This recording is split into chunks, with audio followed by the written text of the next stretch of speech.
So we have not really covered anything when it comes to Apple's foldable, flippable cell phones because Apple has been so tight-lipped about it. There hasn't been anything to really talk about or cover. So we kind of didn't know anything about it. Only thing we heard was rumors that it was going to be pushed back to 2023, 2025, and that is it.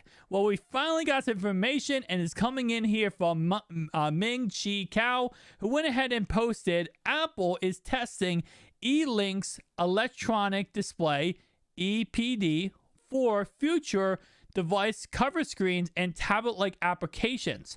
The color EPD has potential to become a mainstream solution for foldable phones must-have cover/second screen displays thanks to its excellent power-saving mode. So let me go ahead and explain this first off right away.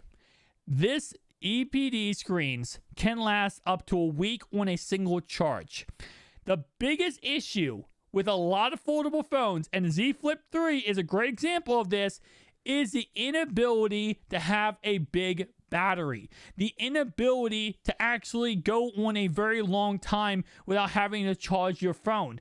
That's something that we have saw with a lot of foldable phones in the past. Even the Z Fold 3, which is amazing battery, even that, again, is not the most perfect when it comes to battery life. It's really hard to put a battery in a phone that is not just a candy bar cell phone like this. You have two candy bar cell phones back to back. So how do you put a battery big enough in there to be able to avoid it from going dead within seconds, to avoid it going dead within 6, 7, 8 hours, especially with how much we use our phones, how much we use our foldable phones too? It's really hard to avoid that from happening. Well, that's where, again, technology improves, stuff improves, life gets crazy, and this is what we have now. The EPD, the electronic paper displays. These can last longer. You know, I've said this before in the past about Apple. The reason why they've refused to create their foldable flip phone right now is because they're sitting back and they're waiting. They're waiting to see how technology evolves, how technology gets better. What can they do where when they come out with their phone's going to be perfect. Their phone's going to be amazing because they're sitting back and waiting, and all the other stuff that doesn't work and ends up becoming an issue or breaking down, they're taking notes. This is how Apple works. Apple is a very smart company, and the reason why they're top of the top is because this is how they do business. They do not jump right into things. They don't try to become, the toe and toe with other companies. They want to sit back and say, we're going to wait, and when we create our product, you're going to love our product. And that's what they're doing right now. And to be honest, it makes perfect sense. And if they can figure out a way to use these E-linked electronic paper displays, I mean, if you come out with a phone and you can make a claim that this foldable, flippable cell phone can last a day or two, it's going to completely change up the whole entire industry. And that's not the only thing they're working on. Trust me. They understand a couple of things. They understand the hinge down the middle for the Duo 2.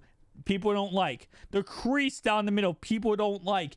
And if anything, Apple is probably going to get rid of that crease completely. Because if we remember back with the Oppo Find 5G, there's no crease down the middle. So it's possible to not have a crease down the middle on these foldable cell phones. Apple is going to take that and say, okay, no more crease down the middle. They're just sitting back and creating the perfect cell phone. And it's going to be so interesting because Vivo made a claim recently with their foldable cell phone. They said that this is the best of the best. We're taking everything that's good and people like and putting it into one cell phone and releasing it. This might be the second one. This might be the true, legitimate, crazy contender that we look at and go, this is the crazy cell phone. This is the absolute amazing cell phone. And I said this in my last video with the Duo, with the Z Fold 3, how Z Fold 3 can get mainstream. The Z Fold 3 can become a mainstream flagship phone. But the Duo 1 and 2, I still think it cannot be, just because of people look at it and they get confused. They get like, why does it have a hinge down the middle? They don't understand. Apple can make this mainstream. but it all depends on how they do it. Now, will they come out with a flippable and a foldable, or just one or the other? We don't know at this moment in time. Hopefully, it ends up being both, because I would love to see them enter the market in both categories, rather than just going with the cheap strategy, which would just be a flippable one. I really hope they do a foldable one too. Thank you guys for watching, though. If you enjoyed this video, hit the like, comment down below. I'll see you guys in the next one. Peace out.